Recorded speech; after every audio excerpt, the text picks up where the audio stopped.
we open to distant deserts, nearly half a world away from Horizon City.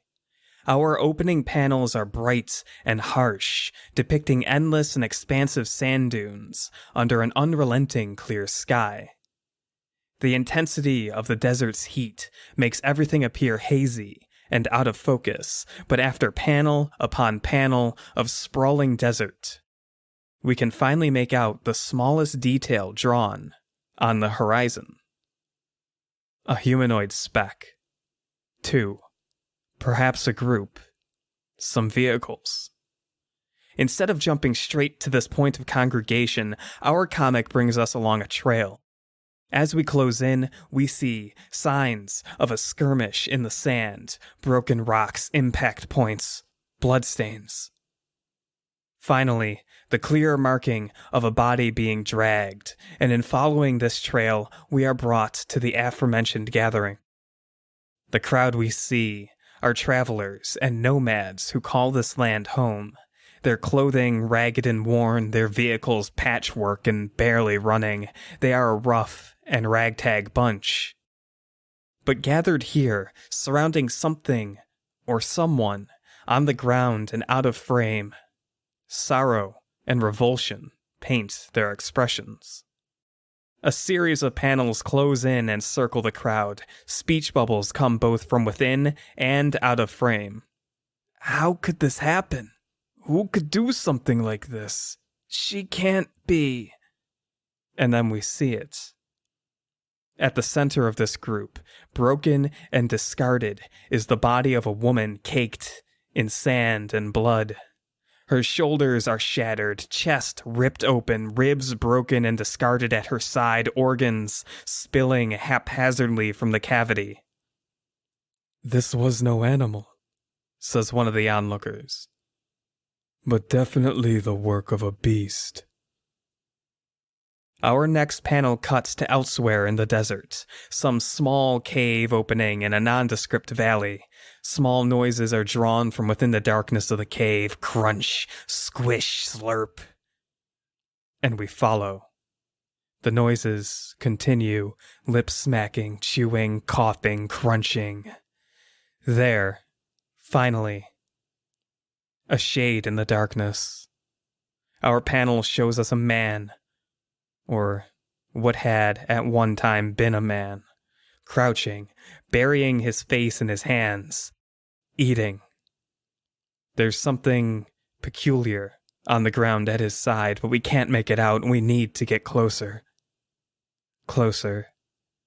Crunch, slurp, chew, chomp, squish. On the ground, they are wings, bloody wings large enough to belong to an angel, but oh God, his desiccated face, his sunken eyes, his gore-soaked teeth, in his hands are the remnants of partially consumed lungs, and he turns to us. He looks at us, and he takes a deep breath.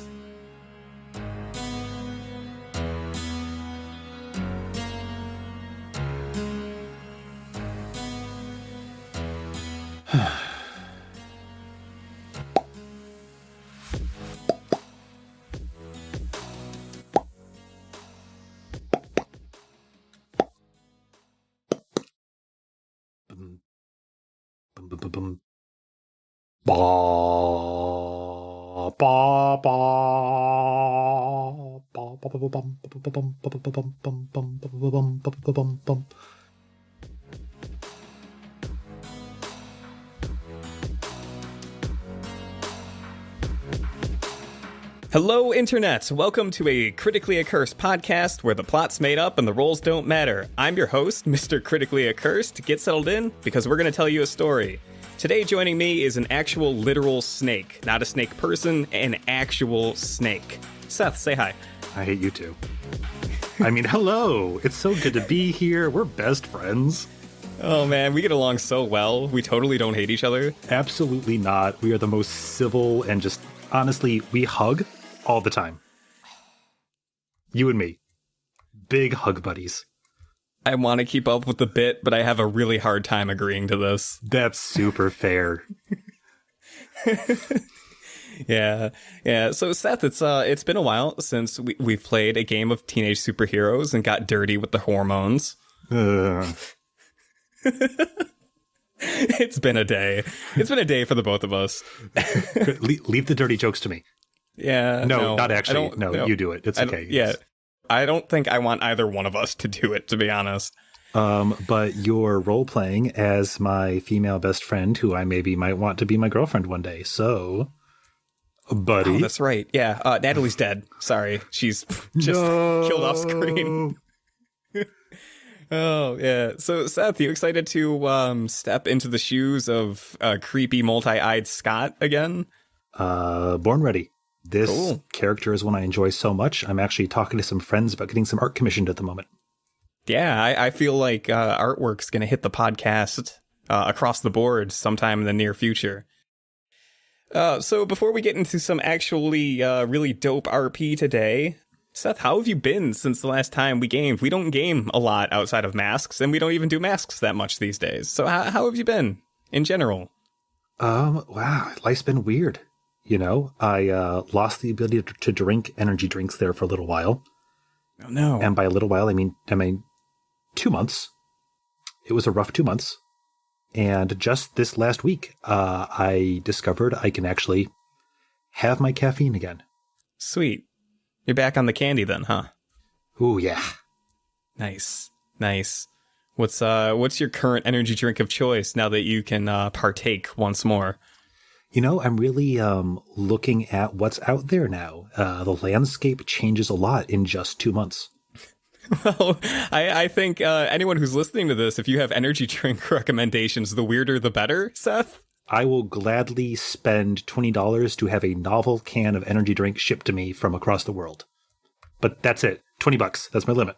If you have an idea that falls within that criteria, feel free to tweet at us or send us an email. Our contact information's in the description of this particular episode. Go find it. You can read, probably. But don't tweet at me. I won't see it. Yeah, just tweet at me. I'll tell Seth. Seth hates talking to people on Twitter. You know, I do. I just hate Twitter. Whatever. I will eagerly wait for energy drink suggestions to pass along to Seth.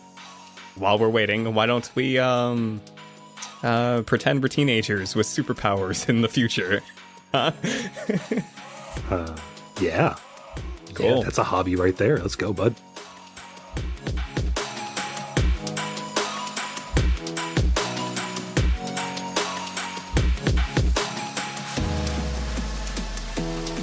We're going to pick up today's session almost more or less right where we left off.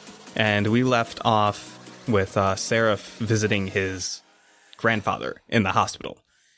And there was a nice touching scene, kind of ended that on a little bit of a downer. I believe he was alone in his grandfather's room.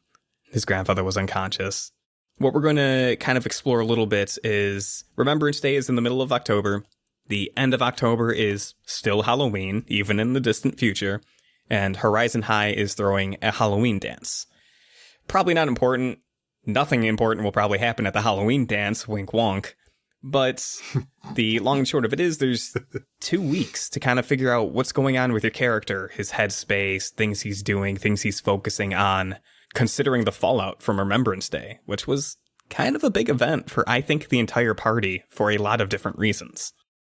If you don't mind, what I kind of imagine this comic opening and what I'd like to ask you to do is, can you kind of set us back up and reframe the hospital scene a little bit? Picking back up from there, setting the stage, getting some panels of the hospital, of Seraph at the hospital, how his grandfather's doing. And if you're feeling really saucy, maybe a little bit of narration from Scott's point of view on just where he's at, what he's thinking, that sort of thing. Yeah, so where we had left off, the events of the day transpired. One of the city's greatest heroes is very dead, seeming. And as Scott hit the ground, he was informed that his grandfather had been rushed to that hospital. And where we had closed, Scott had arrived in the room. His best friend, Natalie, was there. So was some other kid he didn't know, who's close to one of his new teammates. Not a connection Scott is yet aware of. And those two left, one at a time. Natalie trying to be reassuring, but I got the feeling she didn't really know how. And when we closed out, Scott was sitting at his grandfather's side, and he said something along the lines of, "Hey, Grandpa. So I think you'd be proud of me. I got to be a superhero today. Or a hero anyway, I guess." I mean, I don't know if I was a hero.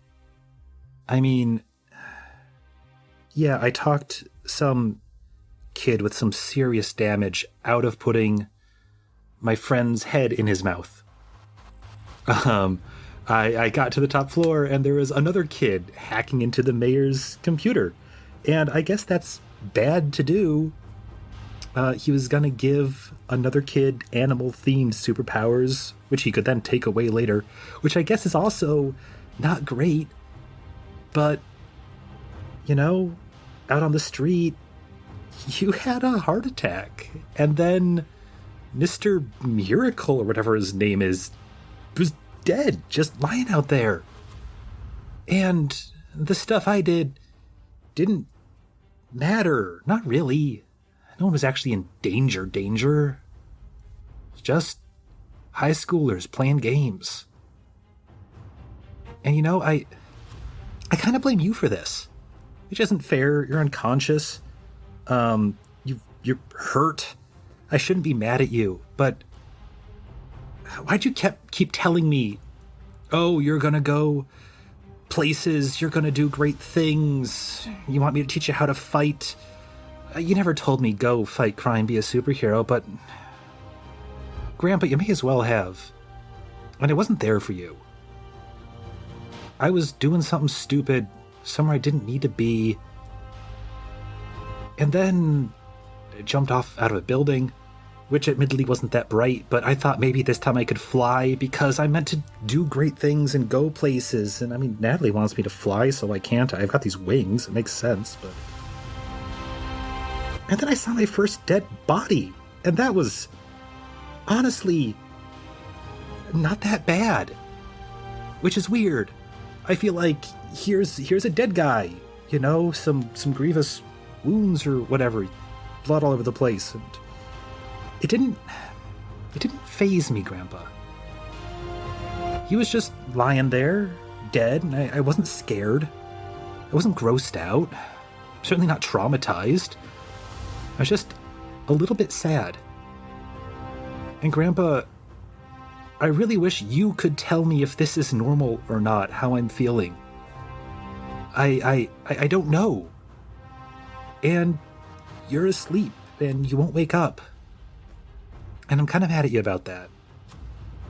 And here I am opening up, and the person I'm talking to can't hear me, which is par for the course, Grandpa.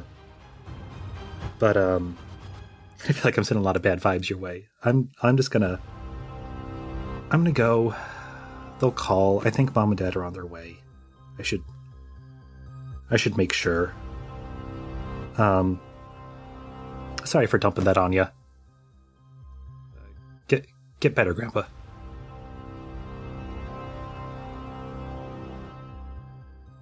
Nice. Very touching stuff. In a weird way. Ups and downs. But I was along for that roller coaster of emotions. I like to think that in the panel where you said something like no one was in danger or no one really got hurt, there's just this small flashback to Todd suffocating on the ground from his gills. He was fine. He could have been Fish Lad, but no. Like he's never held his breath before. Great. Do you imagine that this is all like one straightforward monologue? Is this something he's saying out loud, or is it internal? And is it over a prolonged passage of time? Like, does like an hour or two pass? Does the lighting in the room shift?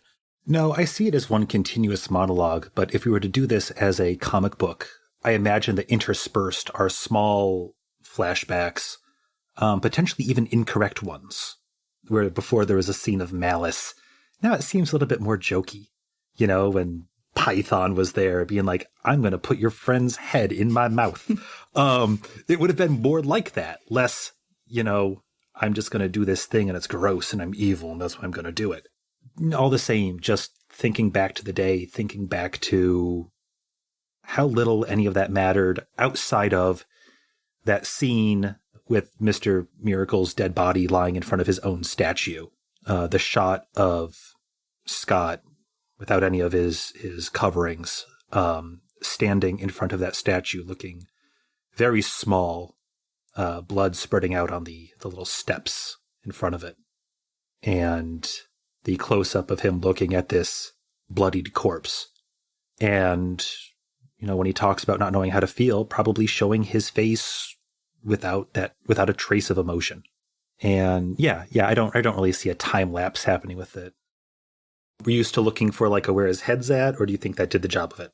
I feel like that did the job a bit. If there's anything you want to elaborate on, I just ask that you kind of paint me panels to kind of explain it. Then in that case, I would like to, of course, speed through that week. But in doing so, probably a quick series of panels, no more than 2 pages worth, showing, him riding home with his parents and them, expressing that they're glad he's okay. And they brought him a change of clothes. Maybe them asking him to get changed before he even leaves the hospital. A lot of silence at the dinner table the next night. The school day, everybody acting like nothing really happened. Sitting next to his 2 friends, I guess, in the lunchroom, and them chatting with each other about nothing, as if, life isn't different now. Like, this was one of the big 3. This was one of the most important people in the city. No matter how you feel about government officials, he kept the place safe. And now he's gone. And I get the feeling that in a high school, that wouldn't really permeate into the gray matter. And so I feel like this should be a scene where, his friends are chatting and Scott's just distant, looking off in the distance, eating his creamed corn or whatever passes for school food these days. Much like in Scott's first issue, you have those scenes with him looking out the windows, maybe even come Friday, just seeing a D on a test, probably the lowest letter grade you've seen him get yet, and him just not really caring. And at least one text shot off to Natalie asking to hang out, and, a last scene 4 hours ago resulting from it. So when you're talking about the school, will we see anything interesting, or does this even phase Seraph at this point, considering he's kind of in this distant funk? But there's a lot of like posters of Mr. Miracle around the school, and I don't think they'd take them down. Maybe they don't think about it, or maybe they would be like, oh, it's kind of disrespectful to take him down. Sure, he's gone, but his legacy is still important, I guess. But there's that, the Got Milk poster with him on it. The, you can do better. It doesn't take a miracle to get into a good school, stuff like that. Like, his face is kind of all over the place in posters and stuff. Yeah, and honestly, I come to think of it, I like the idea of a panel where there's Scott taking one of those posters off the wall, and then the next panel would be him putting that poster up in his bedroom. Nice. Definitely noting that down. That's a cool little Horizon factoid. What poster did he take? Feel free to make it up if you want. God, there's so many bullshit poster ideas out there for superheroes. Probably just like, a cheesy Mr. Miracle sitting at like a too small desk in a classroom where, the letterhead is taking up like almost the full length of the desk, and him trying to like take a test with a number 2 pencil, and the wording on it is just, if you study, it won't take you a miracle to get an A. Yep. That's a popular sort of phrasing among several of the posters of Mr. Miracle in the school. I'm too curious not to ask, and it doesn't matter much, but where in his bedroom does he put this poster? Like on the ceiling above his bed? God, no. Oh, gosh. No, just like, on the wall next to the closet. Okay. Like, he's not trying to hide it. He's not being super conspicuous with it. It's just, here's a new poster for the wall. And I believe that we had previously described his walls as otherwise fairly bare, except for like an obligatory pinup calendar that his grandpa gave him or something like that. Okay, great. I like that a lot. I'm getting a strong flavor from these scenes. It's tickling the taste buds. So something I do want to bring up, since we're talking about the passage of time, getting a little bit of downtime, and Scott kind of just dealing with himself, is from the last time we played, my notes indicate that he still has the guilty condition. Is that right? This is correct. So if there's, during this downtime, if there's some sort of scene you want to develop or play out or just notate in a few panels that has something to do with clearing the guilty condition, you can clear it now. You can build up to something that would clear it. Otherwise, you can just carry it forward and see if something naturally happens to help you clear it. I would like to clear it. And I understand there's two main ways to clear the guilty condition. One being to make some sort of sacrifice to sort of assuage my guilt. The other, getting someone else to use the comfort or support on me. I guess the real question is Scott's grandpa waking up anytime soon? The long and short of it is that your grandfather is going to be hospital-ridden for about a week. So he'll be in the hospital. He'll be not unconscious the whole time. He's probably only unconscious for like the rest of that night, maybe the next day, kind of in and out. I mean, it's 2172. They probably have decent medical procedures to keep people healthy and lively and all that. But he probably will be in the hospital for at least the rest of the week. Yeah, and it's safe to say that that Scott goes to visit him. But I imagine it's just little things, like, yeah, hey, Grandpa, here's a steak Mom made and cut up. I know you're not allowed to have it in here, but I know you love your red meat, kind of a thing. But I don't imagine that Scott would really confide in him in the hospital. Though there would certainly be a point in there where, of course, his grandpa would ask him, hey, so what happened? What's, did you get him, champ, kind of a thing. To which Scott would absolutely have replied, I'll tell you when you're out of the hospital. I think if we get just snapshots of you visiting your grandfather throughout this week at the hospital, what we do see is a little bit more awkward interactions than you might expect. Like, you bring him the steak and he gives you this kind of weak smile, but he doesn't even try to eat it or anything. It seems like his appetite has gone like way down. And when he talks to you, at least in the hospital in some of these scenes, when he asks you, did you get him? It's not as playful as Scott maybe remembers, or as we, the readers, have seen in prior issues. He's not joking about hiding a Playboy under your pillow, or if you've asked Natalie out yet, or anything like that. It's very kind of to the point. He's putting in a little bit of an effort, but the conversations are short. Oh, Grandpa. And I feel like we could easily represent that with little 2 panels each for his visits, where it's, here's this quick speech bubble exchanges, and then next panel, the clock only reads 5 minutes later, and it's, well, I should get going. Or, well, I'm getting tired. Or a nurse comes in and says, well, he needs his meds. Considering this goes on for a week, do you think Natalie ever goes with you to the hospital? Or do you guys just kind of completely start missing each other a little bit? I mean, Scott would certainly like her to accompany him. Then let me say, if she does, how do you imagine that playing out? What's different about like that particular day when she goes with you to visit your grandfather? I can imagine it being a little extra awkward. Scott trying to tease her about that guy she was in the hospital with, like so, who's your new boyfriend kind of a thing. And it just completely missing the mark.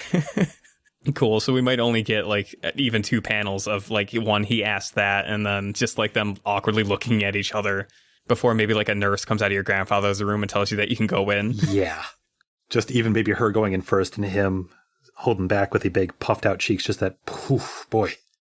When you're going through all this, when you're stealing posters and having awkward conversations with your best friends, no conversations with your grandfather, it might not really even dawn on Scott this week, but maybe once he looks back at this week or sometime into next week, maybe he'll realize that his best friend, William Wendel, was for a time kind of like really clinging to him. Like he definitely thought he was your best friend ever. So, he'd try to hang out with you a lot. And that's kind of slipped a little bit. Like he's just not around you as much as he was. And when he is, he's still pretty much the same kid, maybe a little bit different. Maybe you don't notice. Maybe it doesn't matter. But he's just not around as often as you would expect, given his past behavior.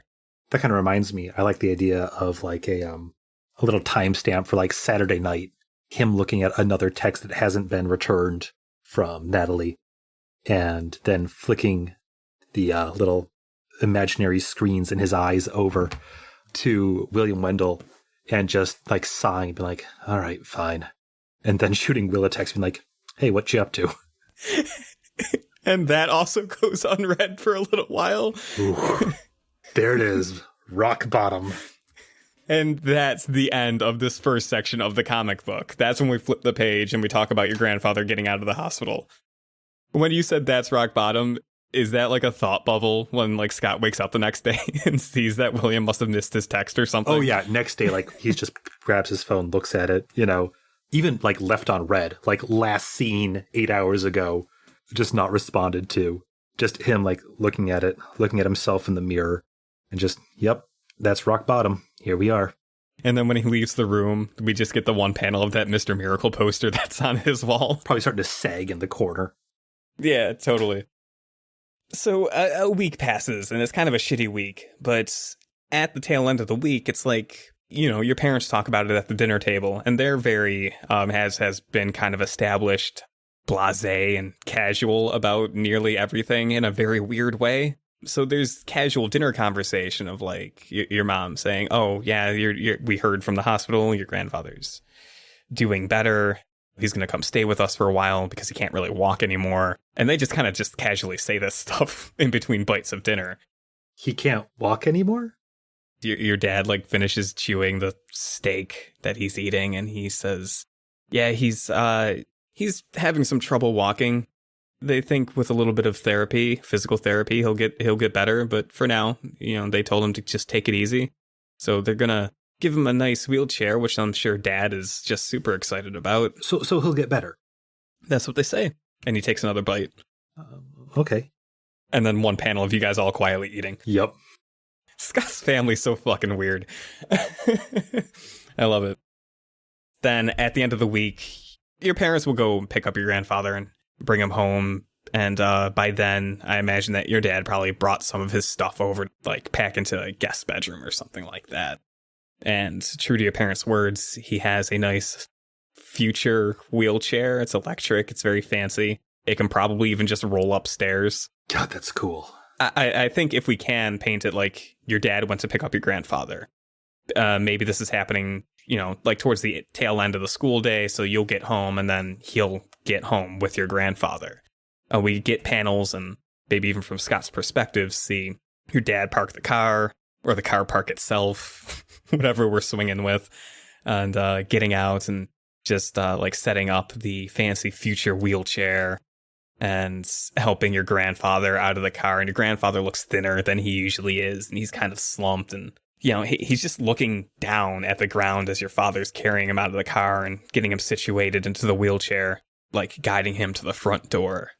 Long story short, father opens the door to the house. Maybe you're in the living room. Maybe you're waiting for your grandfather to show up. He's kind of an important person. Yeah, totally trying to act nonchalant about it, like just watching something on TV, but actually just looking at the door the whole time until it opens. Sure. You don't even need to turn your head because of all your eyeballs. Yeah. How convenient for you. Your dad opens the door and lets your grandfather roll his way in, and he certainly does. He kind of rolls into the living room a little bit, but he doesn't say anything. Your dad is actually the one to kind of first speak, and he just says, Scott, we're home. Grandfather's here. Do you think you want to get him set up with some tea? Yep, I'll be right there, Dad. And you can hear it's just like your dad talking muffled one-sided conversation to your grandfather. Like, oh, I'm going to go do some work in the study for a little bit. You know your way around the house. If you need anything, just ask Scott. And just like that, your dad leaves. Not the house, but he leaves like your grandfather. Because I guess your family's a whole bunch of assholes, too. Oof. Yeah, I'll drop a tea bag in the hot water and, walk out. Probably go straight to my grandpa's room. Hope he's there already. You begin walking to your grandfather's room, and you find that he actually hasn't moved far from where he ended up wheeling after he went into the house. So he's like in the doorway to the living room. He might even be just like blankly staring at whatever you were watching on TV. I'll go put the tea in his room real quick, just like on the nightside stand. Then I'll, hurry back out to the living room and be like, hey, Grandpa, I put some tea in your room. You want me to help you get set up in there? He takes kind of a deep old man breath. No, I'll manage, Scotty. Thanks. And he slowly backs up and starts like wheeling off in that direction. It's not a problem. Never got to tell you about my day. You think he nods in acknowledgments, but he doesn't say anything, and maybe you're not sure, as he just keeps rolling. I don't think Scott is one to pursue that. Definitely going to like get up to walk around a lot, make sure that he can keep going past his grandpa's room, looking in, making, just like a quick glance, making sure he's still alive, but trying not to impose, I guess. Sure. And I think maybe when we get panels of Scott walking around the house, we see just a little bit more background stuff of the household. Maybe we catch a glimpse of his father in the study, hammering away at some future computer, doing a very important whatever work he does. And also in the background, we maybe see, assuming it's afternoon, your mom maybe cooking dinner or doing some household chores or some simple stuff, nothing too heavy. Maybe rolling some laundry downstairs or something, I don't know. But the important panels for the important character, your grandfather, is if you go to check on him, like he's closed the door a little bit, but there's still a crack that we can kind of peek through. And I think one interesting spying on your grandfather moments is when he's like hoisting himself out of his future wheelchair, which seems to guide him as he's like trying to get himself up and onto the bed.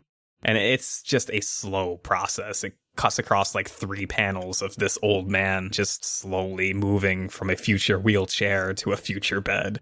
Yeah, and I could see, Scott lingering outside the door that whole time, just making sure he doesn't fall or something. I don't think he falls. I think he gets into the bed, but you can see it. He's a bit shaky from the whole thing. His breathing's a little bit heavier.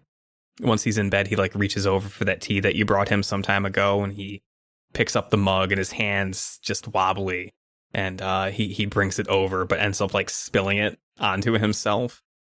It's not a loud or large speech bubble, but it's noticeable that he just says, "God damn it." He throws the mug across the room, actually, just pitches it and lays there. I think what would happen in response to that is Scott would walk over to the bathrooms, grab a set of towels, and just sort of knock on the door as he opens it, just saying, hey, Grandpa, remembered I forgot to bring you towels for in here. Good timing, Scotty. Oh. I could use one. Yeah, I've got that. Here, I'll hand him like a hand towel while I just dab at the floor real quick and pick up the tea. Sure. And he pats himself down and just kind of sighs. This whole thing, it's Scotty, it's tough. Yeah. It's really tough. It kind of looks like it sucks, Grandpa. I'll tell you this for free, Scotty. Don't get old.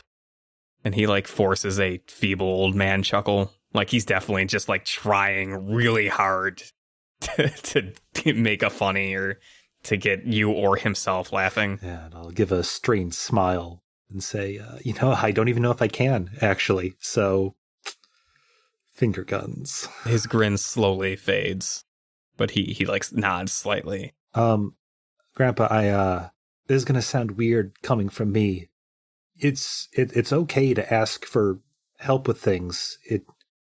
You just had a stroke, which I know but that's a really good time to start asking for help with things while you recover.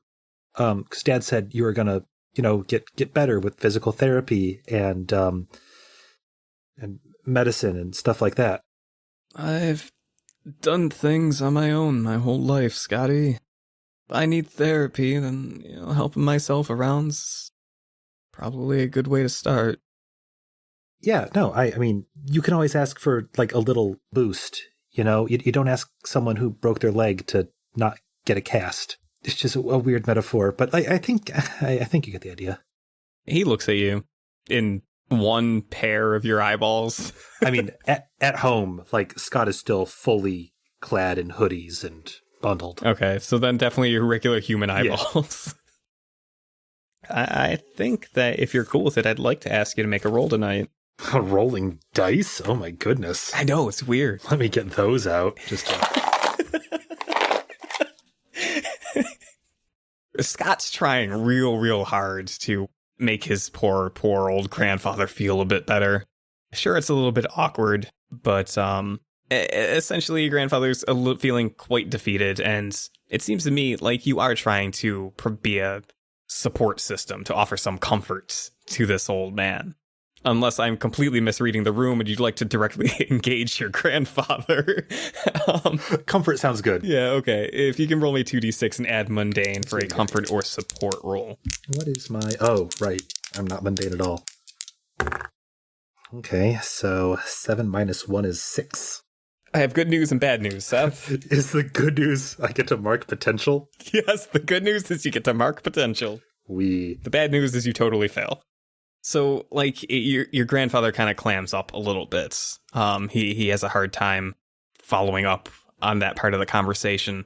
But Scott's failing to comfort his grandfather. He's an awkward kid, and as we've seen, he has trouble, like, relating to people, being a regular human. So can you kind of describe me what we see as he kind of blunders his way through failing to comfort his very sad grandfather? Yeah, so there's a lot of Scott fumbling over his words. Probably like some weird movement under his hoodie, a little rustling here and there. He definitely drops the teacup at some time. Actually, I think towards the end of it when he, says, hey, the whole thing about broken legs and casts. I think you get the metaphor, and he just drops the teacup, and it doesn't just hit the floor; it cracks in half. And he's just, I gotta clean this up. Just don't walk on the floor here. There's gonna be broken shards. I'll be right back. I think when Scott comes back, I'm assuming with like a future dustpan or whatever they do to clean up stuff in the future. When he's actually cleaning up the mess, when he comes back and starts cleaning up, what we see that kind of closes out all of this to drive the point home is just his grandfather saying, I'm actually feeling quite tired, Scotty. I think I'm gonna just take a nap for a while. And he just like rolls in his bed away from you. Yeah, Grandpa. Get your rest. And there's like definitely an awkward moment where he clearly wants to say something else. That hand outstretched, mouth open, and then just stops and leaves the room with the dustpan. And that's probably like the last panel of that section is just him leaving the room with the dustpan. Scott's still carrying around this guilty condition. Is this just like piling it on more? Without a doubt. Like, because it's not just he can't help. It's not just nothing he does seems to help. It's just a reminder that he wasn't there when things went bad the first time. And it doesn't matter if he couldn't have done anything. It doesn't matter if, your average person is helpless in the face of a stroke. But you'll always feel guilty that you weren't there and that you didn't even have the opportunity to fail to help. That makes a lot of sense. And it really, really makes sense how that played out, that you're still walking around feeling guilty. So, cool. With your grandfather's return to home and him still in really sour spirits, and your parents being still very casual about the whole thing, casually supportive, I guess, like, oh yeah, you'll get better, Dad. Just stick in there, champ, and eat your steak. It's really stupid shit like that. Very reminiscent of how they've been treating me the last few years. Exactly. Yeah. Just not really acknowledging the problem. This next week is the week before Halloween. The ball is essentially in Scott's court for how he wants to spend his time. I know he's in a huge slump. This whole session's been one giant slump. I don't know if you have any ideas on anything that might change course, anything that he's going to focus on, or is he just going to keep sliding further down into this very depressing void he's sliding into? I do have one idea, but it could make everything so much worse if it fails. That sounds like my sort of thing. I think at some point in there, he'd try and get a hold of Seth/Python. I think there was an exchange of numbers last session. Yeah, I think it's safe to say that you and Python have each other's information because, he respects you in a very weird way. You guys have gotten along in a very weird way. So I can imagine that has happened, even if we didn't explicitly say so. Yeah, and in that case, I think probably late Friday, early Saturday, Scott would shoot Python a quick message just saying, hey, we should talk. Can we meet up, grab a slice of pizza or something, see if we can't reach some kind of a middle ground on all this stuff going on? So if we say you're doing this like Friday evening, Saturday morning, reaching out to Python and saying that we have like the whole next week of school open, why don't we call Halloween? I don't think I have to find what day of the week it is. We'll say maybe it falls on a Saturday. It's a really cool year for Halloween. Oh, fuck yeah. So you essentially do have a full week ahead of you to explore and do whatever you want. But you send this message to Python, and again, we probably get another like series of panels to show that time's elapsed, and it goes unread for like 4 hours before he actually ends up responding to you with a cute little snake emoji, because of course. And if you're buying the pizza, tell me where to meet you. Deal. And I'll shoot him a time and a place. What was the name of that? Oh, of course. Of course. The Mushroom Palace. No, it's the Mushroom Kingdom. We didn't even try. Oh, my lord. The Mushroom Kingdom. Yeah. Yep. Probably like dinner time the next day. Great. So you have that arranged. And just to mention it before we get to that scene, I think you do get some messages from Natalie that are just checking in. She's not like completely ignoring you. Maybe she just has some other stuff going on, but she does check in. So you get a message saying like, I know your grandfather came in today. Is everything going all right with that? One panel is just this big, long, no, things aren't okay. Something's really wrong with him. I don't know if he'll ever get better from this. I'm kind of scared. I'm kind of angry. I really don't know how to feel. And I'd really like us to spend time together. And then the next one is him having deleted that and just saying, things are okay. I think he's getting better. And yeah, she totally just responds, that's great to hear. If you need anything from me, just let me know. Smiley face. Finger guns. For sure. Maybe next week we could go out for pizza or something. How does Tuesday night sound? Yeah, and just definitely a finger guns back at that one. If we see Scott scrolling through some of his text messages, I can't imagine he has a lot since he only has 2 really close friends. But maybe we catch glimpses of some of the things that William has sent him recently, which are just a lot of doodles. Like, again, he's not talking to you constantly like he used to, but he still sends you some of his artwork once in a while. He's checked in, but he's also really awkward about it. So he only checked in like once, I guess. And I imagine that you probably said a similar thing to him. Yeah, probably just more, hey, bud, don't worry about it. Need you to watch those crime scanners. You can count on me, the best sidekick ever. With all of that, I think we can jump ahead to Scott's weird pizza date with Python.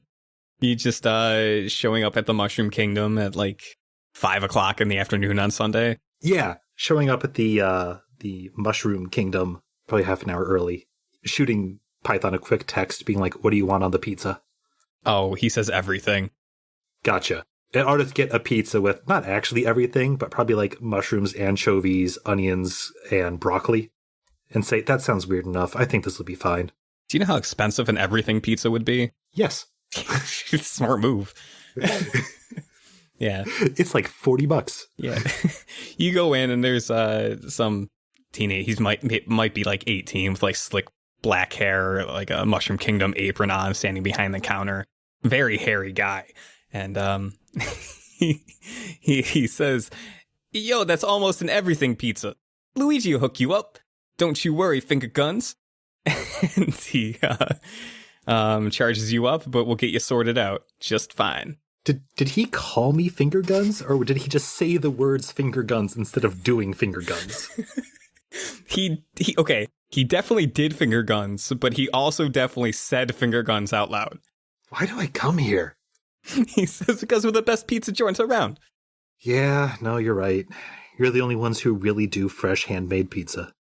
You go take your seat and wait for your pizza, and Luigi will bring out your pizza just fine and set it up. And when he sets it down, he's like, he points to the empty seat across from you. He says, you waiting on a date? Friend, yeah. A friend or a wink wonk friend, you know? No. Definitely no wink wonks here, bud. He gives you the eye and the nod and then walks away. Shortly thereafter, as short as getting to the next panel of the comic book, Python comes walking in. Again, tall, lanky, slim even, which is, I guess, part of lanky. But he's wearing like a long coat, all darker clothing. He has some new piercings in his face. He looks around and finds you and kind of sways his way over, bobbing like a snake because he totally buys into the bits the entire time. And he slides into the booth across from you and says, "Hey, how's it going, eyeballs?" It's actually been a really rough week. Thanks for asking. How have you been? He flicks his tongue a few times and, eyeballs the pizza. You can see a little bit of drool forming in the corner of his mouth, and he says, "Oh, keeping it real. Doing my thing, living the good life, tormenting some people, that sort of thing." So... He scoops up like 3 slices of pizza and starts rolling them together. Yeah, I'm going to take 2 slices, put them on a plate, and then kind of push the rest of the platter towards him. Yeah, he turns them into pizza rolls and just unhinges his jaw and starts downing them. "I've, been hitting the streets, finding some new prey to focus on. That Wendel kid's kind of, lost his edge." So, that's a question I had for you. You just kind of, you just kind of mess with people. Like that's just your thing. Yeah. He, shrugs with his face full of pizza. Like, okay, what's your point? I guess I'm just sort of confused by it. Like you're not mugging people or anything. You're not taking their stuff. You're just, I guess, getting really weird at people. Why? Is it like a sex thing? Because, I'm not here to judge, but that's extra weird. His eyebrow raises. Well, look, man, you're just messing with people for the sake of messing with them. Like, you got to get something out of it. He kind of shrugs and licks off his fingers and says, "What can I say? It's just fun. I just enjoy it. Recently I taped this one kid to a jungle gym. That was pretty funny." And he chuckles a little bit. Right, but do you have okay, that's kind of fucked up. Kind of funny, I guess. I don't know. I'm not sure how I feel about that. Do you have a shitty home life? Or I'm not being a shrink here. It's just I don't get you, man. And I want to, because you've said it. We're a couple of freaks, but you revel in it and I guess enjoy it and rubbing it in people's faces. And I don't understand that. I don't know if I can understand that, but I really want to. He, having by this point polished off the pizza, he kind of leans back and stretches his long, gangly arms across the entire bench he's sitting on, booth. And he just kind of sways in place a little bit, watching you. And Seth, it sounds to me kind of like you're trying to pierce this dude's mask and get some intel on him. I suppose I am. Of course, outside of the standard questions, you're asking him some personal ones, trying to figure out some things about him, so we can kind of sort through that. But for the time being, let's have you make another roll and see if we can't get you more potential tonight. It's 2d6 plus mundane. All right, here we go. Oh, that's actually a good roll. That's a 9. I have influence over him, so it's a 10. Yes, you are correct. So with a 10, you get to ask 3 questions from the list. You can get creative if there's any other specific questions you want. Right. I guess I meant the thing with the whole, shitty home life. Why does he revel in this? He says it's fun, but I don't understand that. How is it fun to just flex your weird on someone? Where does that come from? Yeah. And we'll go with that, and then we'll answer the other 2 questions as they come. But he You say that, and he leans forward again as he like thinks about the question for a little bit, and he looks you straight in your regular people eyes, and he kind of bounces back and forth a little hypnotically, and he says, I guess that I just sort of had a talent for it that I really like. I can do weird things, and it seems like the only way people appreciates what I can do is when I'm really getting in there and tormenting them, or sticking their whole head in my mouth, or duct taping them to jungle gyms, or pantsing them in the hallways. I mean, yeah, it's kind of funny, but I have a real talent for it.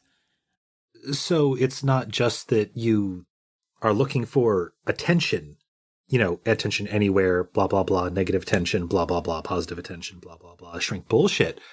But it's that you're good at it. And so I guess, like, is that the only thing you feel like you're good for? And not good at, but good for? With kind of a wide, creepy smile, he says, I don't know, eyeballs. Do you have any other promising things for someone of my twisted ways and weird capabilities? Where else do you think I fit in? Well, it's not about, everything revolving around your new weird snake powers, because you could get those taken away just by having some guy touch you. It's about, like, who else are you? What hobbies do you have? Do you do art? Do you like writing? Are you any good at math? Before you had weird stretchy powers, you must have had a dream job or an answer, even as a little kid, to who am I going to be when I grow up? I used to hoverboard quite a bit back when I was younger. Oh, you any good at Laserdisc? Fuck yeah, I'm good at Laserdisc. Dude, I fucking love Laserdisc, but, like, I've got, half a person to play with. We should play some fucking Laserdisc, man. Dude, I will dig up my old hoverboard tonight and we can hit the courts. Yeah, tonight? You mean that? Well, it's you know what? Yeah, fuck it. Why not? All right. Yeah. He actually seems like genuinely like into this. Like, he very casually brought up the whole hoverboard thing. And the more you guys talk about it, the more like, yeah, no, this is something we could do. Like, I haven't done this in a long time. Let's fucking go. So he's like, yeah, all right. I just need to, get my stuff and, take some souvenirs from here too. And he like grabs the salt shaker and stuffs that into his mouth and several wads of napkins. Like, if there's a knife or something on here, he doesn't stick that down his throat because that's dangerous, but he definitely palms it. Like, he kind of wipes the table clean and then immediately stands up to start leaving. Like, with you. Might I suggest tucking it into a fold of skin somewhere? He knows what he's doing, probably. And I did have one more quick question for him. Like, as he's packing up and, like, I'm standing up and I'm, paying the bill. I'll be like, hey, just real quick, before I go to meet you there, the honestly really funny thefts aside, you're not planning on, like, getting into, like, major crime, are you? Like, you're not here for a life of supervillainy? That's not you? I don't know, eyeballs. When does tormenting people younger than me become a crime? 19? He just says, guess not until I'm 19 then. All right. So I got time. I'll see you at the court. Bring your A game. I always bring my A game. Thanks to the grub. Saved you something. He, like, reaches into his mouth and throws a pepperoni down on the table in front of you. That gets to live there now. Last panel of the scene. Done. Yeah, so you pay and you're going to go meet with Python for some laser disc? Yeah, got to run home first, grab my old hoverboard, because I feel like hoverboards are essential to laser discing. I'm just hoping he has the projector for the laser disc itself. Though I'm sure there's one extra one on the court. You do a lot of talking about Laserdisc. Would you like to describe to me your and his Laserdisc game, Laserdisc sesh? There's got to be one panel where there's, like, the two of them staring at each other across this, like, crazy set of half pipes and grind bars, both on hoverboards. Behind each of them is a goal the size of, like, a lacrosse goal. as they're squaring off, as they're getting ready, they're counting, and Scott says, actually, wait. And he takes off his hoodie and the gloves and all that and says, okay, now we can go. And they just count down from 3, 2, 1.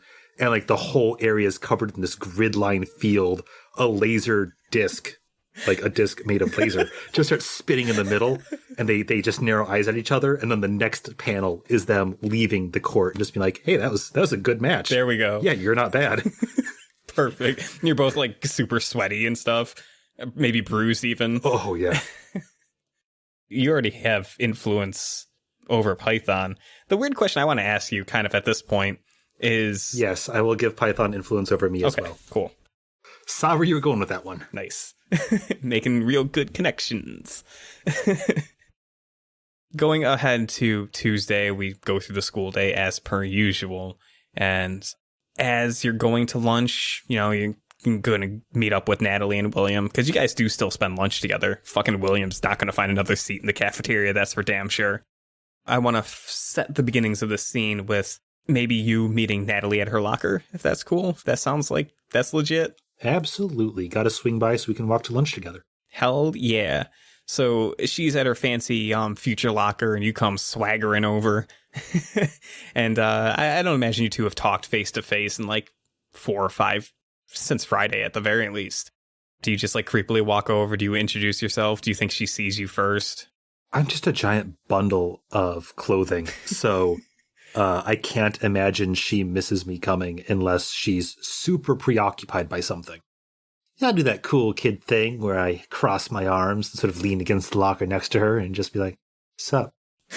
She closes the locker slightly and looks at you, and with a laugh, she says, Did you just sup me? Nope. She gives you the eye. Yeah, no, tried a new thing. Didn't work out. I'm sorry, Scott, you're just not that cool. And she laughs. That's fair. One day, I'll get that cool. Well, you should think about investing in sunglasses. Oh my God, I would need so many pairs of sunglasses. We should do a fundraiser for you getting sunglasses. What about monocles? Hundreds of monocles. I was about to say, you'd need more monocles than sunglasses. I'd be so fancy. Are they more expensive? I don't know. I don't feel like they should be, right? Because there's only like one? I guess, but also I don't think there's much of a market for monocles these days. Oh, no. You just buy like a giant like 100-pack box of the single-use unlubricated monocles. Oh, you're laughing, Chris, but it's a real product right now. No, I don't believe this. That's impossible. That can't be true. It's made by the guy who writes the SMBC comic. Great. I learned something today. It's a good day. Natalie laughs and says, that's impossible. That can't be true. No, you're right. I made that up. So she finishes packing away, I don't know, gym stuff, I guess. I'm not really sure what you need a locker for in 2172, but apparently you do. So she goes to close the locker and she smiles at you as you guys are getting ready to meander off. She closes the locker, she turns to you, she gives you the nod, you guys begin moving, and just as she like turns around from the crowd in the hallway, on the other side of her against the lockers leans a familiar face. It's the kid from the hospital, the unfamiliar kid from the hospital that you saw her with.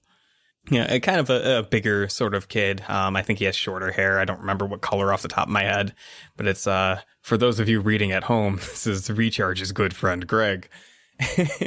But he just kind of sets up shop on the other side of her locker from you and announces his presence rather awkwardly by saying, "Hey."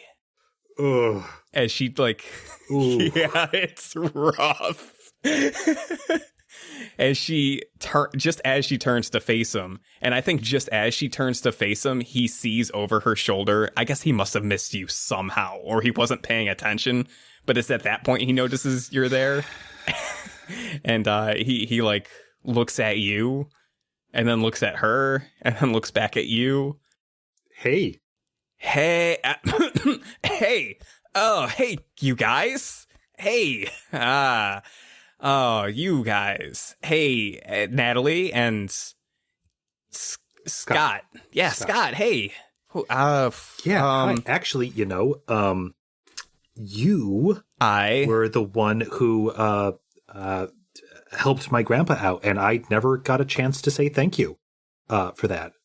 Oh, I was just there, I'm doing what any, good person would do, walking by, seeing, how is he? That's what I should be asking. Yeah, but it's good that you. Oh yeah, no, he's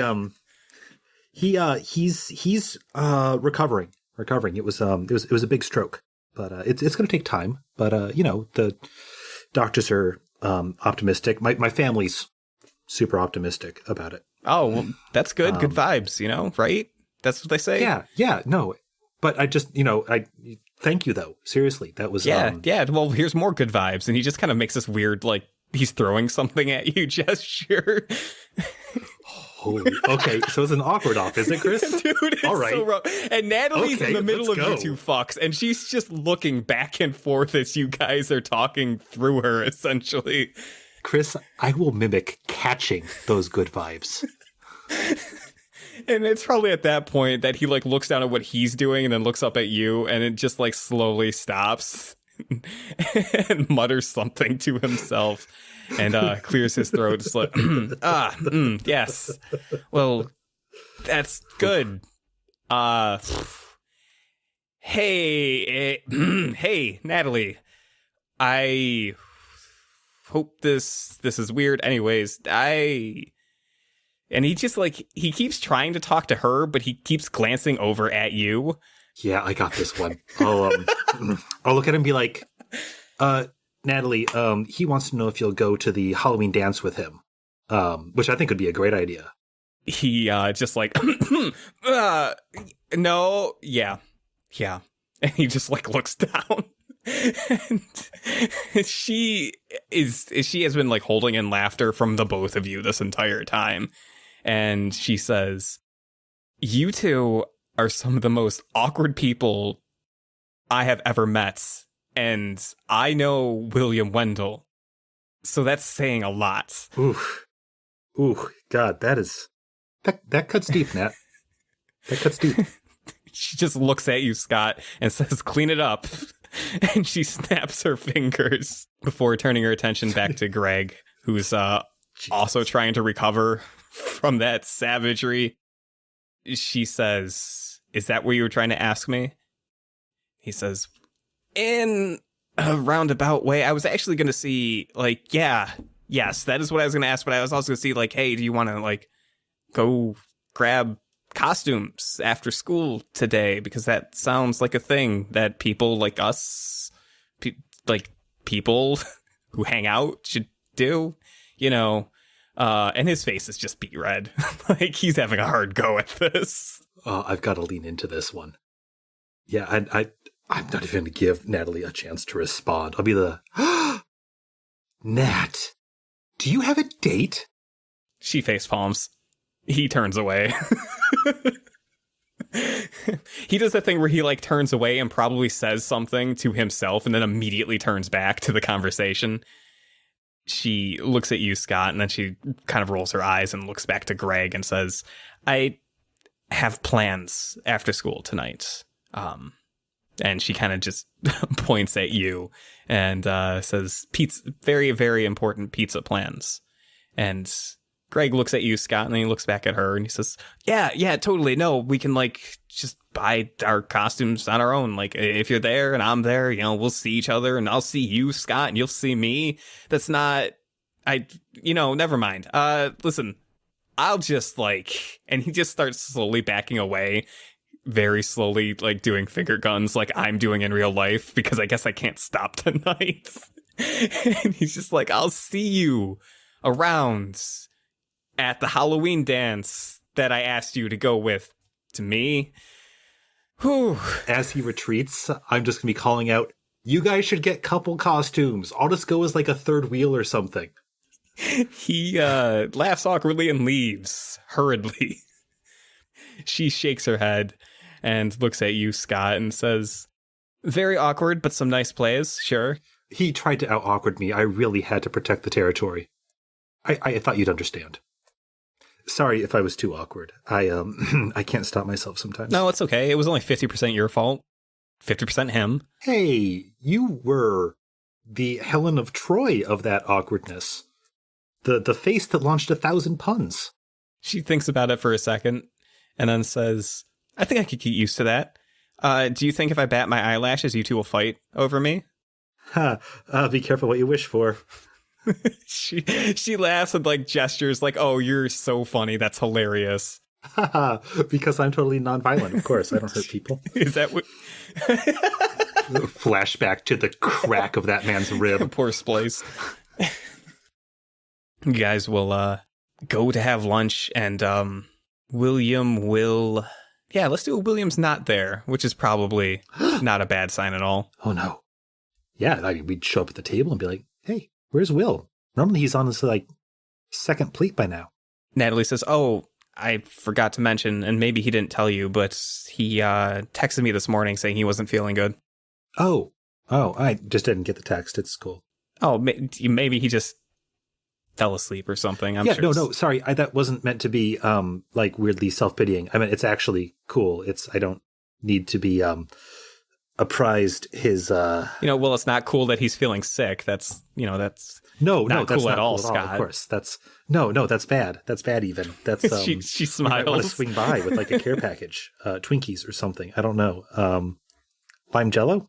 We could bring him pizza. Ooh, maybe ginger ale.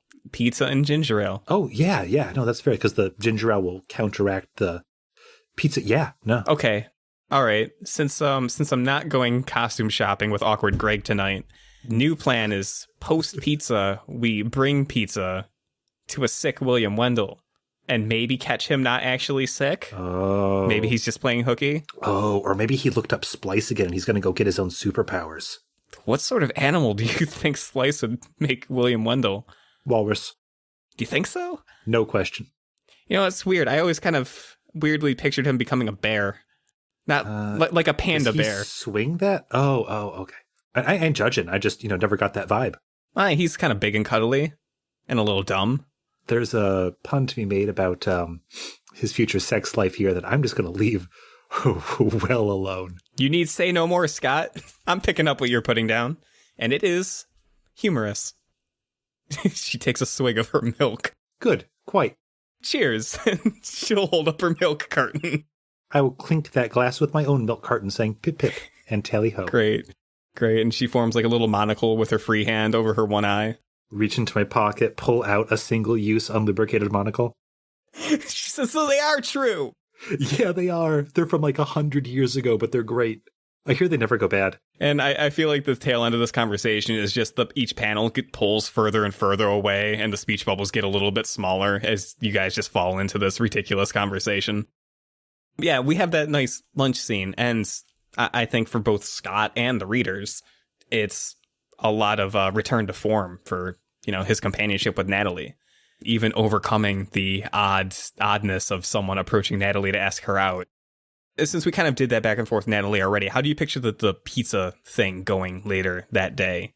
It would probably just be a few panels, but it would begin with Scott saying something to the effect of, when you get a chance, you might want to try talking to that Seth kid. Not alone. God, never alone.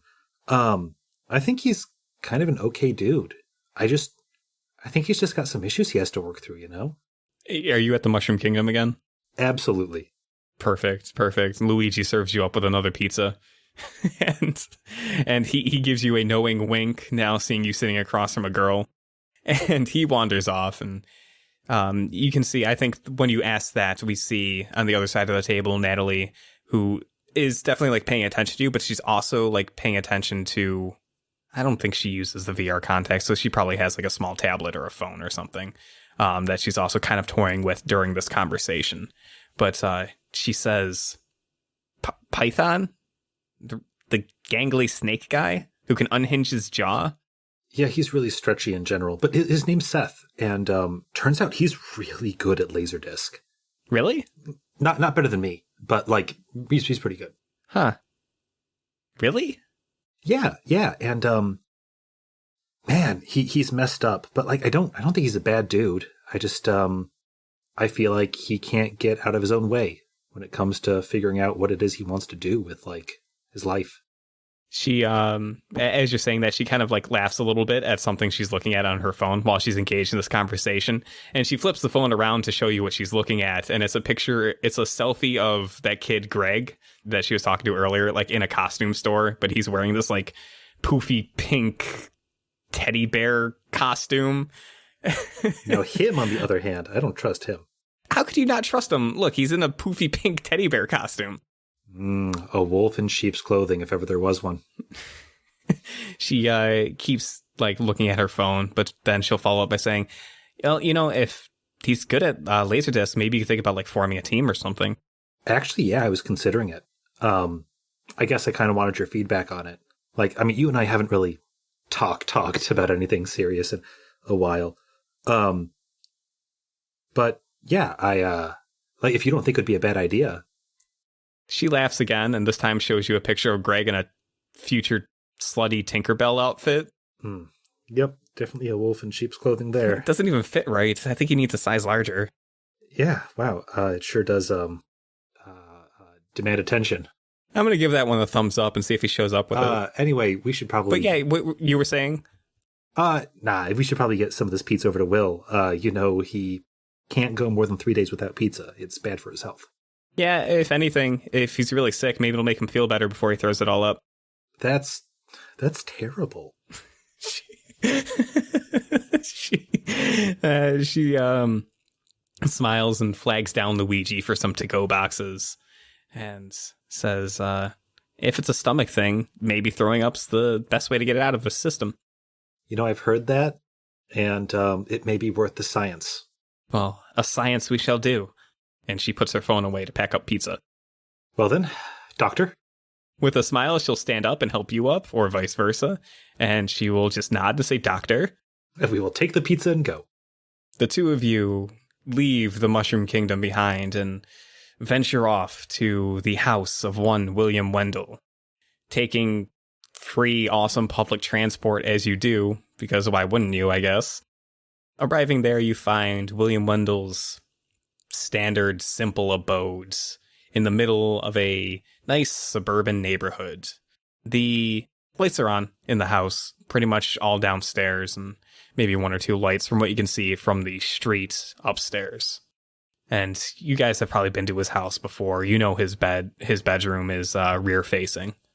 I'm probably not going to sneak into his window. I will probably knock on the door. It seems polite. Sure. As you begin walking towards the house, Natalie grabs the sleeve of your hoodie, and she says, "We should totally just sneak up to his bedroom."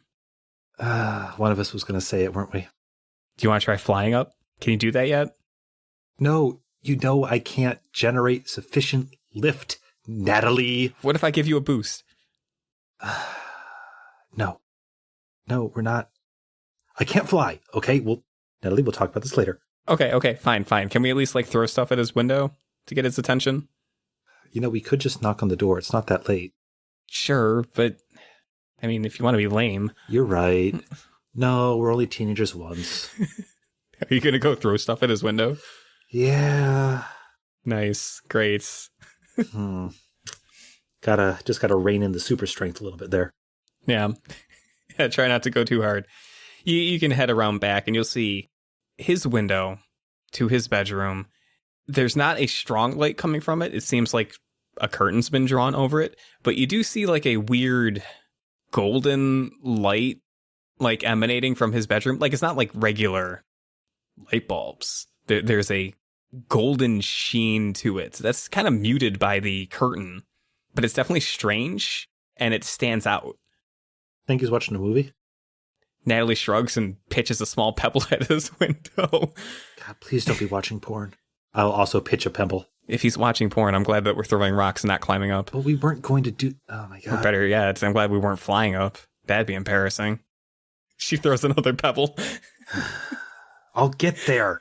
And I think after the third or fourth pebble, the golden lights dissipates from the window and the room is dark. There's no light in it. And you can kind of see the curtains get pulled back and the window open. And you see William Wendel kind of peer out. And it takes him just a second to notice you guys standing back there. he whisper yells at you, I guess. He says, what are you guys doing?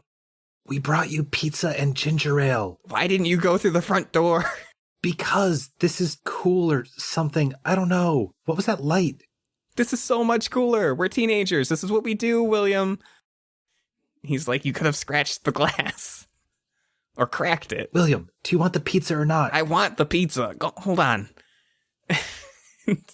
He closes the window and pulls back the curtain. And for a brief second, you see the golden glowing light again, but then it goes away. While this happens, Scott's absolutely turning to Nat and saying, okay, what are the odds he's part lightning bug? Do you think Splice already got to him? And made him part firefly? Like, maybe. Maybe that light's coming from his butt. I was on board until you said that, Scott. Well, that's where fireflies glow. Like, come on. Okay, I'll tell you what. Why don't you get to the bottom of that and let me know how it works out for you? Ooh, good pun. Good. That's a high five. Good job. Yeah, she'll high five you.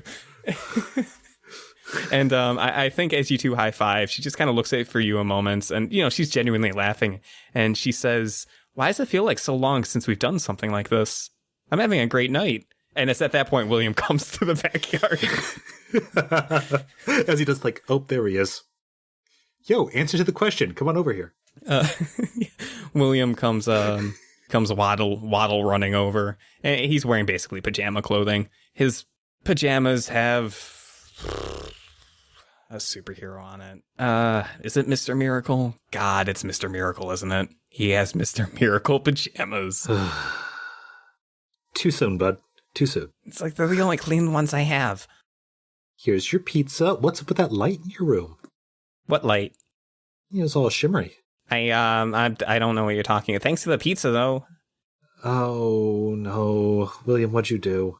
I didn't do anything. I don't know what you're talking about. This is great. You're being evasive. Will, you're being evasive. He opens the pizza box and he just starts fingering the pizza. Weird. Okay. Phrasing? No. William, what are you doing to that pizza? Oh my God. William, no. William, stop. I'm never bringing you pizza again. Yeah, he's just tearing off chunks and eating it instead of eating it like a regular person, I guess. Oh, one of those. If he had a fork and knife, he'd be using it right now. Mayhaps. Yeah, I'll just, William, don't eat the pizza too fast, you're sick. What's my name? My mouth is really full. What's my name? Seraph. No, what's my name, William? I don't know why you want to be called Scott. Seraph is so much cooler. Because that's my name. You owe me a Coke. Yeah, fine. Next time we get pizza. Yeah. And she looks at William and she says, okay, we're cutting straight to the source of this. William, Scott needs to look at your butt. And William just gives you the weirdest looks, Scott. Yeah, you heard her. And then he looks back at Natalie and she's slate face. She's super into the bit. He takes another bite of pizza and slowly chews and says, why? Because I think you might have gone to Splice and turned yourself into part firefly. What? Well, you won't tell us what the golden light is, and you're being There super is no evasive. golden light. I don't know what you're talking about. Golden light. It was a... Nat, did you see golden light? I saw golden light right from up there. Yeah, it was weird. William, you're being so evasive. We think you're watching porn. Are you watching superhero porn? What? I'm not watching porn. No. Listen, I'm sick. Thank you for the pizza. I need to mosey on home. I would like to clap a hand on his shoulder and suddenly get very serious and say, William, I have super strength, and you will stay here as long as I want you to. The backyard goes silent, I think. Even all the bugs shut the fuck up. He just stares at you blankly for a moment. And he slowly nods and says very slowly, I guess I'm not moseying. William, you're being very evasive about the glowy light in your room. Okay, fine. I was gonna show you guys eventually. Give me 1 second. Okay. He'll, like, go to take a small step back to make sure it's okay. All right. Yep. Oh, yeah, I'm letting him go. All right. He takes another short step, and then he'll head back inside. If you guys hang out, you'll see, like, the actual light of his bedroom go back on, and it'll turn back off shortly thereafter as he, I guess, grabs something and starts making his way back. But before his return, Natalie just, like, crosses her arms and looks at you, Scott, and says, "This is weird. William's weird." Okay, maybe he's not part glowbug, but if he comes out of there with a fucking alien artifact or some lost magical relic, I'm gonna be so unsurprised. I think it's the panel right after you say that we see a, not coming from either side of the house, but coming from over the house, a small glint in the sky that descends upon you and Natalie until the panel with the reveal is a rather dashing young boy that very vaguely looks like a physically fit William Wendel, dressed in white garb, faintly glowing with a golden aura, just hovers in the air in front of you. And he says, "Seraph, I would like you to meet your new sidekick, Little Miracle." And he, like, heroically poses. William, what did you do? "Seraph, I did nothing but find something on the ground that seems to have given me amazing powers." Oh. Natalie just mutters, like, next to you, "This is bullshit." Oh. William. He lands on the ground. He smells like sunflowers. I'd actually like to extend my senses for this. Using that angel sight, I saw that streak of power leaving Mr. Miracle's body. Is this the same general look, glimmer, energy signature, quote unquote, that I saw previously with my divine senses? Yeah, you start tapping into that and calling back, and let's have you do one more roll tonight. See how it plays out, and if it works out well, maybe I can lay on some information. Standard Unleash Your Powers check. This should be good for you. All right. Well, my freak dropped a little bit, but let's see here. 7 on the dot. You've tapped into your weird angel senses before, and that's where you caught, like, that glint that flew off into the sky on Remembrance Day. And I think you feel something resonant with that, and it sounds like you kind of, like, trying to focus in and tap into that same sense, that same sight once again. And now that Little Miracle is standing right in front of you, it's a little overwhelming, I think. So with a 7, you can do the thing. I can give you information, verify this claim, whatever, but you can either mark a condition, otherwise it's temporary or unstable. So the information might be a little faulty or incomplete or something. Your choice. Incomplete information is just fine. Focusing on him, you do find similarities between just the sheen of, like, golden light that you saw from that glint that launched away and kind of his aura right now. But specifically what that is completely lost to you. And looking into it for too long seems to start burning, like, all of your eyes. Yeah, there's going to be some blinking going there. I'll look away and say, "William, please, call me Little Miracle." Yeah, did you... I'll look at Nat and I think he found Mr. Miracle's powers. We get the same cutaway panel of her just muttering, "This is bullshit." William, at this rate, I think I'm going to end up your sidekick. "Oh, Seraph, don't be so hard on yourself. We all know that you are the true hero here. I'm just here to help you shine." And he gives you this wide smile. Right, but William, that's a lot of power, dude. To be honest, as far as I can tell, it just changes how I sound, how I look, and gives me the ability to fly, and also I glow a little bit. Maybe I can do other things, but I haven't had it for too long. But, Is there like a table back here? Like just like a simple patio set? Yeah, sure. Mm-hmm. Like, William, come over here. Have a seat with me. Sure. He walks with almost perfect posture over to the table. And then we get another cutaway. It's the same panel of Natalie saying this is bullshit. She doesn't follow. I take a seat and I put my elbow on the table and say, all right, let's arm wrestle this one out. Let's see how strong you are. Really? Have you even checked for super strength? No, I was still getting used to the whole flying thing. Come on, elbow on the table. He sits down. Seth, if you can paint to me either the panel or the series of panels that conclude this comic book, that'd be great.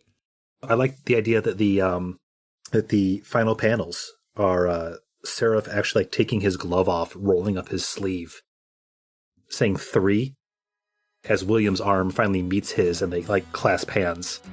2, it kind of zooms in those 2 hands, and you see like their muscles and like the tendons in them begin to bunch. And then 1, and then that's the last panel. Yeah, that's what I wanted you to say. Awesome. Yes, I am fully on board. That's good shit. And that's all she wrote for today. Great. I'm glad we covered no magical dances or other really heavy stuff. I'm glad it was super light and breezy and happy the entire time and just full of hijinks. Yeah, real upper this episode. Oh boy. Yeah. Yeah, I'm gonna have to go take a run to burn off all of this happy energy. Yeah, I might have to eat a whole lot of ice cream or something. Oh, Seth. No, it's cool. I don't have feelings. Oh, okay. Then never mind. I apologize for nothing. No, that's good. Yeah.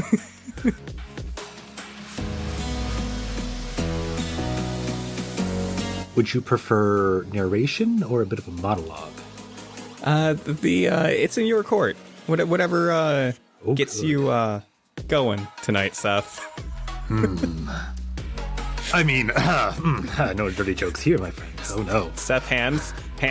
You can't see my hands. I'm sick. I gotta go. Podcast is canceled.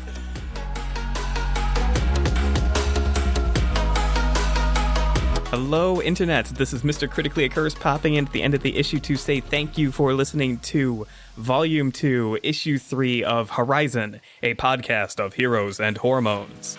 If you have enjoyed this content, I would implore you to visit the description area of this issue for a whole bunch of social media contact information for us. Twitter, our lame YouTube accounts, our Twitch, our Discord, wink wonk. We are always happy to hear from fans, and I hope personally to hear from you. You know who I'm talking to. I want to hear from you, bud. So click on some of those links, check us out, and stay tuned. We have more issues coming your way. Until next time, adios. You're a superhero.